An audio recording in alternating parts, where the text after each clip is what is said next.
Hello दोस्तों, आप सभी का हमारे YouTube चैनल में एक बार पुनः स्वागत है। हम लोग यूपीपीटी 2013 का क्वेश्चन पेपर कर रहे थे और जिसमें हम लोगों ने 80 क्वेश्चन तक कंप्लीट कर लिया था। आज हमें उससे आगे बात करनी है, तो चलते हैं बात करते हैं क्वेश्चन नंबर 81 से। बट उससे पहले अगर आप नए हैं चैनल पे तो प्लीज चैनल को सब्सक्राइब कर लीजिए और वीडियो को लाइक और शेयर करना ना भूलिए।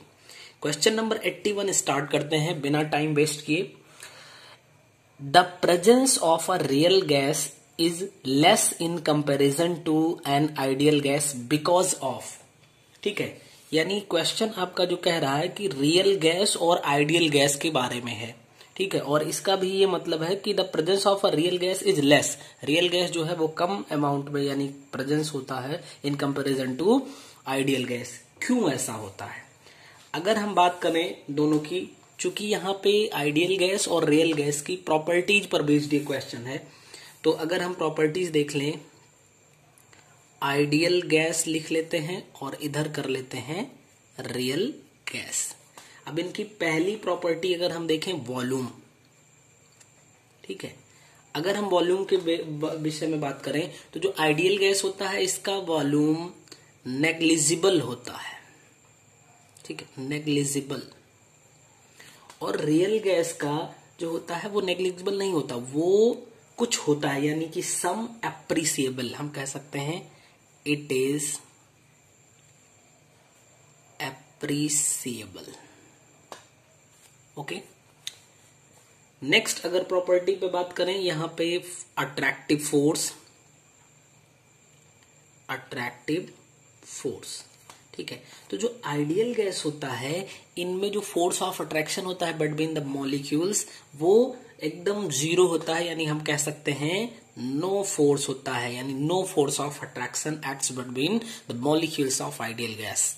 जबकि रियल गैस में होता है ये एग्जिस्ट करता है, कुछ ना कुछ अमाउंट में जो फोर्स है वो रियल गैस में होता है, वॉन्डरवाल होता है, वॉन्डरवाल फोर्स, बट होता जरूर है। अगर थर्ड की हम बात करें कोलिजन की, ठीक है, कोलिजन, तो इसमें जो आपका आइडियल गैस है इसमें परफेक्टली इलास्टिक कोलिजन होता है, जबकि रियल गैस में ऐसा नहीं होता है। तो यानी हम लिख सकते हैं परफेक्टली इलास्टिक कोलिजन और यहां पे लिख सकते हैं नॉट सो, ऐसा इसमें नहीं होता है, ठीक है, कोई दिक्कत नहीं है। अब देखिए एक बात और समझ लीजिए कि पूछा जाता है कि कोई भी रियल गैस जो होती है वो आइडियल गैस की तरह बिहेव कब करती है, तो हम लिख सकते हैं at higher temperature and lower pressure, at higher temperature and lower pressure a gas behaves like an ideal gas।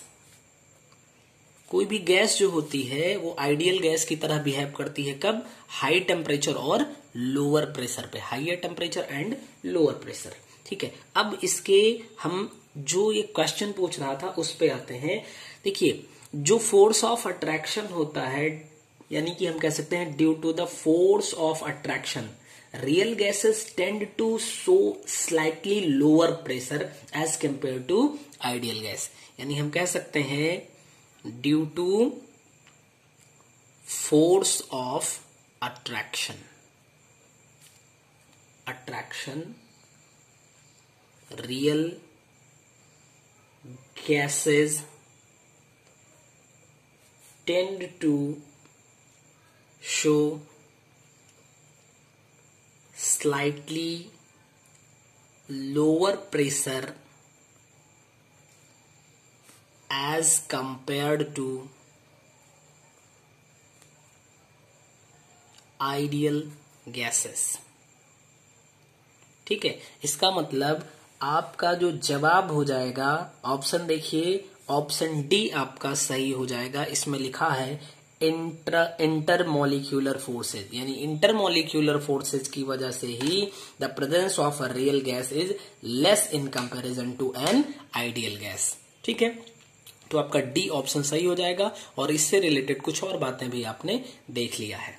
चलिए नेक्स्ट क्वेश्चन पे चलते हैं। 82 number question, Which of the following is not an actine? ये मुझे लगता है ये गलत लिखा हुआ है, एक्टाइन नहीं होना चाहिए, क्योंकि इसके ऑप्शन में देखिए, एक पहला ऑप्शन लिखा है क्यूरियम, दूसरा ऑप्शन है कैलिफोर्नियम और तीसरा ऑप्शन है uranium and fourth option is terbium.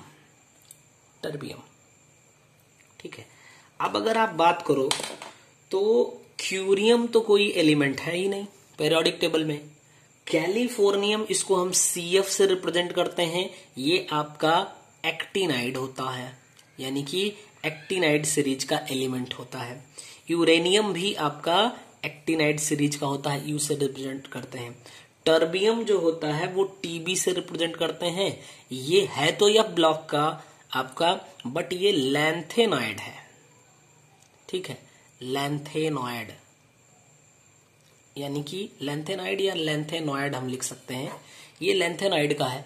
तो अगर ये हम कह लें कि ये गलत लिख गया होगा एक्टाइन, तो यहां पे ये तीनों एक्टिनाइड से अगर होते तो यहां पे ये सही हो जाता, और अगर लैंथेनाइड बोल दे तो बाकी तीन नहीं है यहाँ पे, और ये तो कोई एलिमेंट पूरी पेरियोडिक टेबल में ही नहीं है। अगर ये सीरियम लिखा होता तब तो ठीक था बात, बट ये क्यूरियम लिखा है, तो ये क्वेश्चन मुझे डाउट में लग रहा है। हालांकि इसका जो आंसर आपने देखा ही होगा, और आयोग ने भी इसका आंसर ऑप्शन ए दिया हुआ है, यानी क्यूरियम को। ठीक है, तो फिर इसका मतलब कि ये बाकी एलिमेंट्स जो हैं वो क्या कहना चाह रहा है, या तो ये कहता है ये ब्लॉक के हैं। ठीक है, तो मैं पर्टिकुलरली इस क्वेश्चन पे श्योर नहीं हूं, ये कैसे लिखा है, मिसप्रिंटिंग है कि क्या है नहीं मालूम, तो मैं इसका जवाब नहीं दे रहा हूं।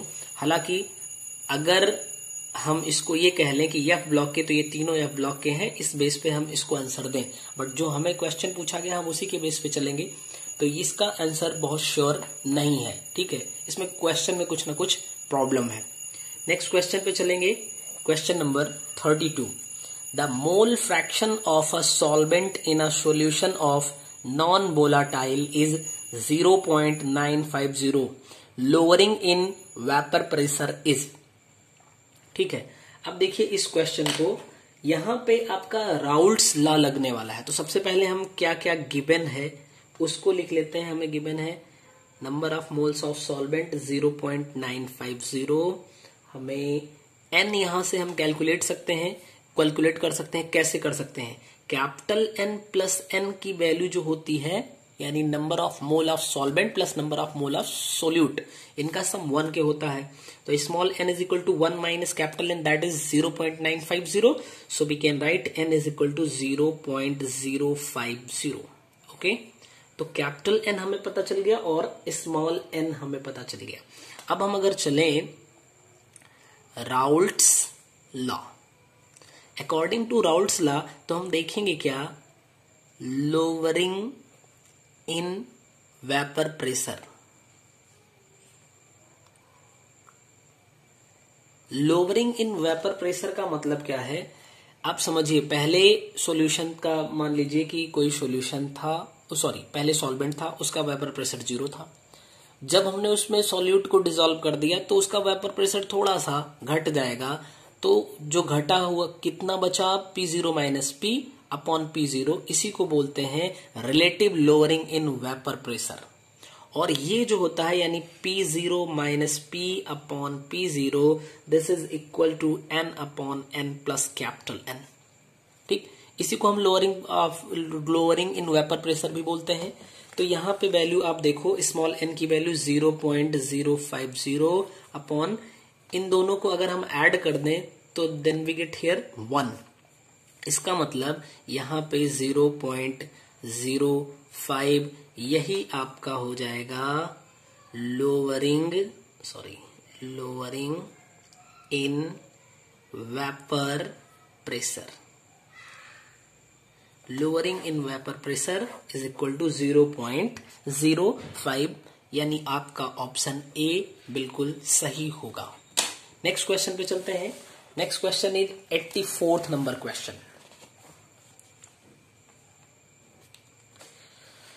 if the dispersion medium in a gas, if the dispersion medium is a gas, the colloidal system is known as। अब आप समझो, यानी कि ये क्वेश्चन आपका कोलाइडल सॉल्यूशन से रिलेटेड है, ठीक है। तो कोलाइडल सॉल्यूशन जो होता है, कोलाइडल सॉल्यूशन, इसमें दो चीजें होती हैं, एक होता है डिस्पर्सन मीडियम और एक होता है डिस्पर्स्ड फेज। तो अगर हम लिखें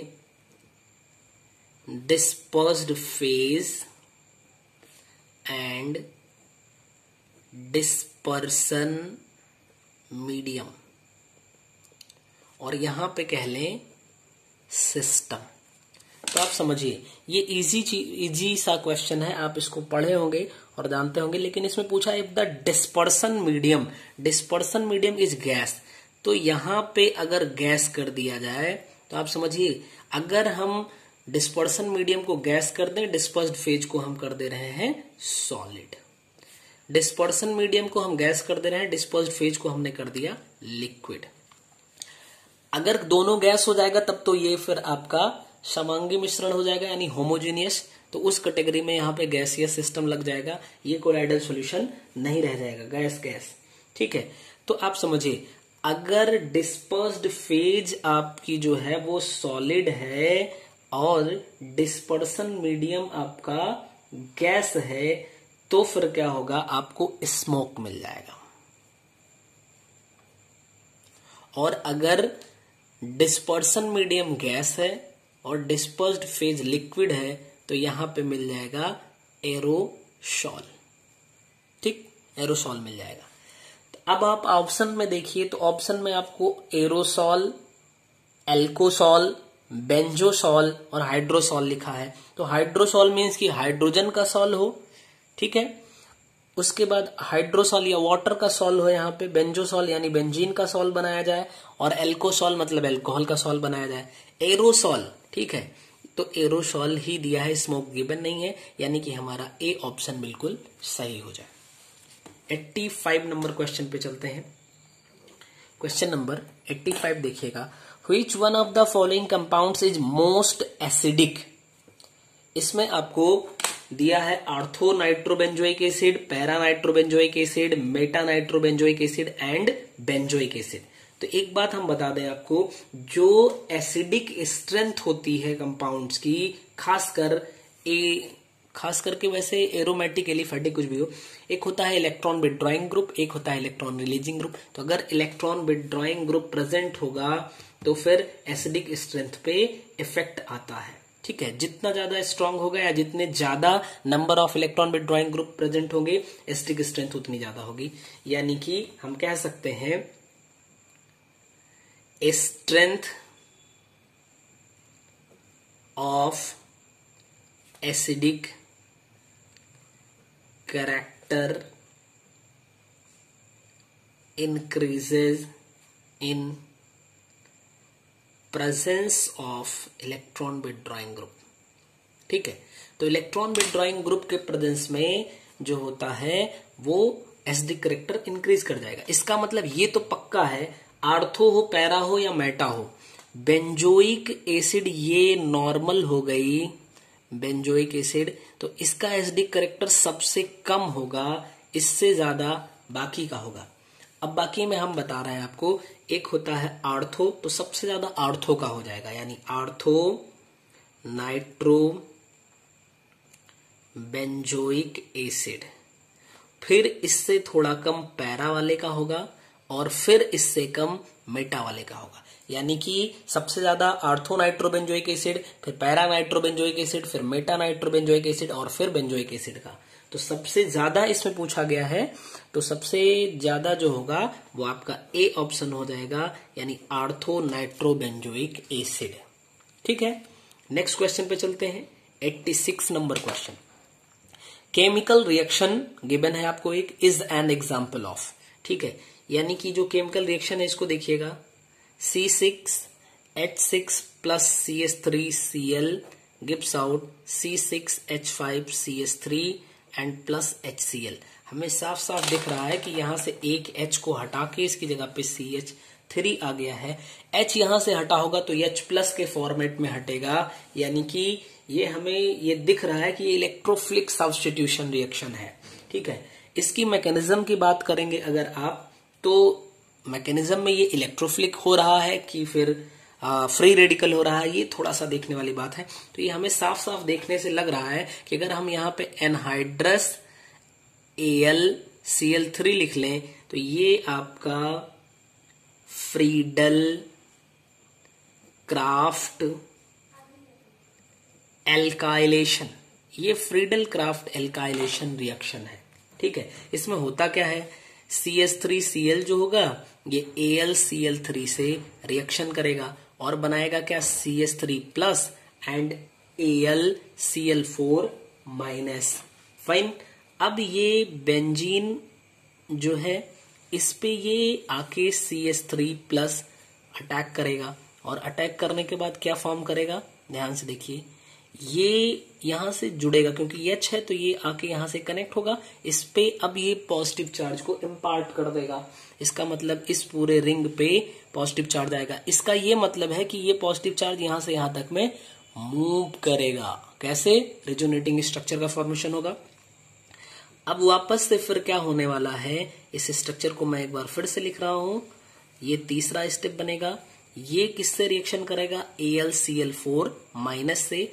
अगेन आपका यहां से क्या होगा कि H यहां से हटेगा HCl के फॉर्मेट में और यहां पे इस बेंजीन के साथ में CH3 लग जाएगा, ये टॉलुइन हो गया और यहां से आपका AlCl3 हट जाएगा। ठीक, यानी ये इसने रिएक्शन को स्टार्ट करवाया और लास्ट में खुद बच गया है। तो ये फ्रीडल क्राफ्ट एल्काइलेशन रिएक्शन है यहाँ पे। तो ये कैसा रिएक्शन हो जाएगा, ये एक इलेक्ट्रोफिलिक सब्स्टिट्यूशन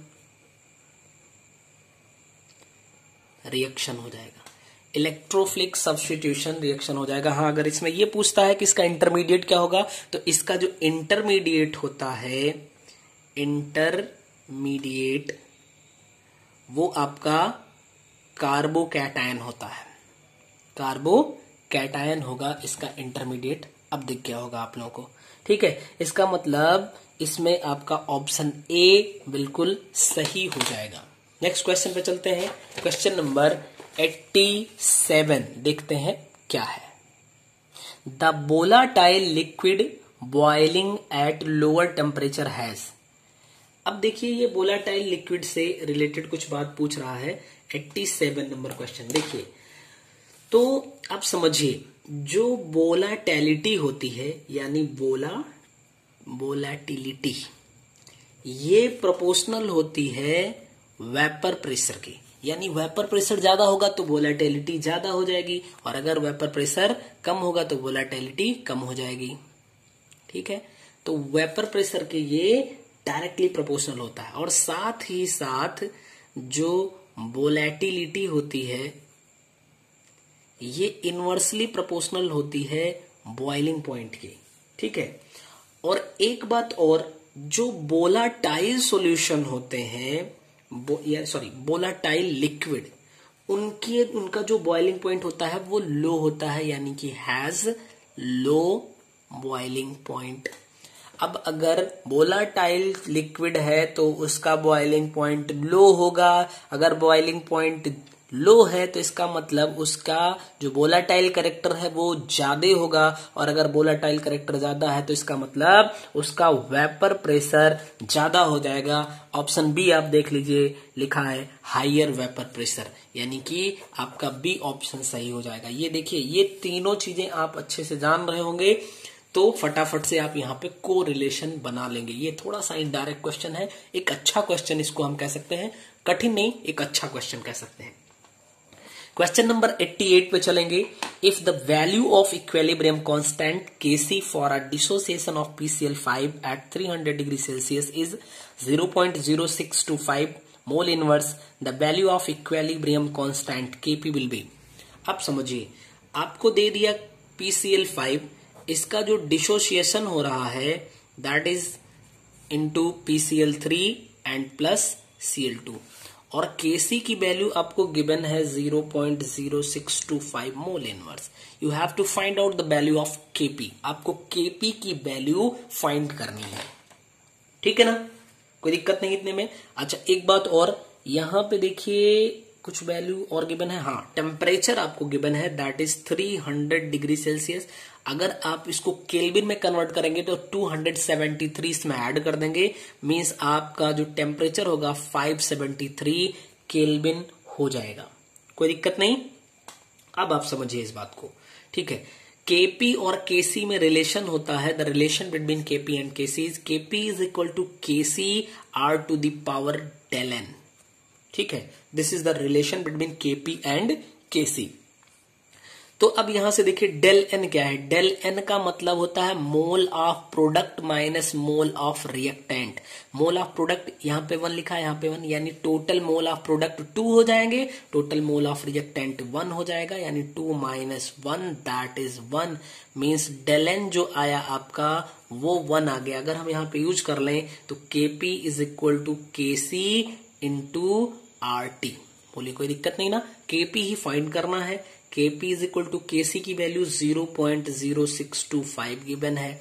आर की वैल्यू, हाँ यहाँ पे क्वेश्चन में दिया नहीं तो आपको ये याद होनी चाहिए, गैस कांस्टेंट है, इसकी वैल्यू आप याद करके जाइएगा, क्योंकि इसमें नहीं दिया है। हो सकता है कोई क्वेश्चन आ जाए और जिसमें आर की वैल्यू आपको गिवन ना हो।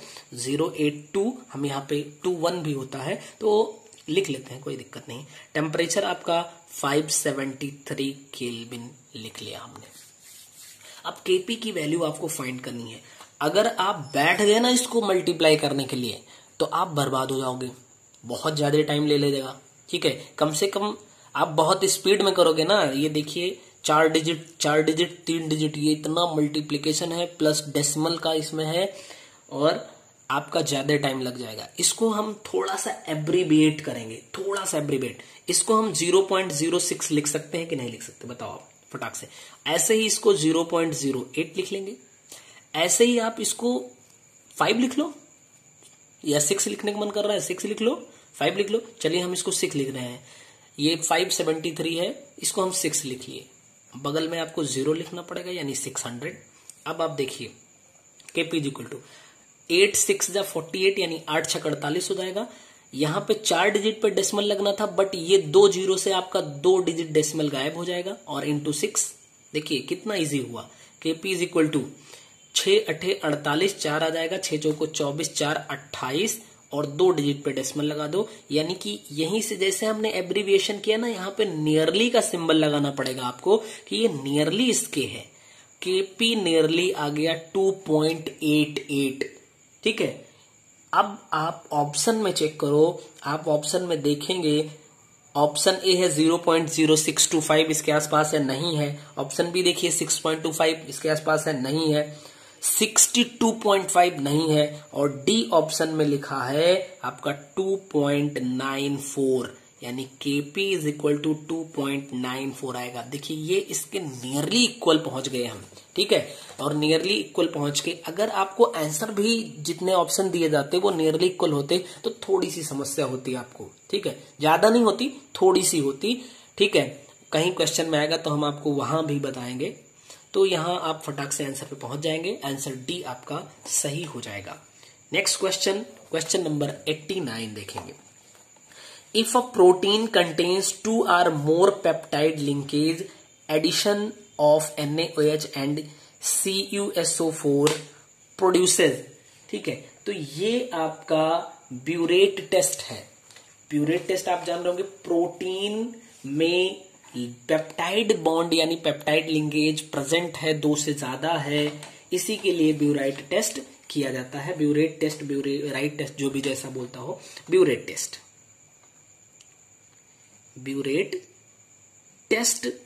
अब देखिए इसने आपने हो सकता है पढ़ा होगा ब्यूरेट टेस्ट के नाम से, आपको पता भी हो, लेकिन जो क्वेश्चन इसने पूछा ना वो ब्यूरेट टेस्ट कहीं नहीं दिया हुआ है, तो आप थोड़ा सा कंफ्यूज हो सकते हैं। इसलिए जो पढ़िएगा एकदम लकीर के फकीर नहीं, थोड़ा सा दिमाग को ओपन करके पढ़िएगा, तो फिर आपको ज्यादा बेनिफिट मिलेगा। तो ब्यूरेट टेस्ट क्यों किया जाता है?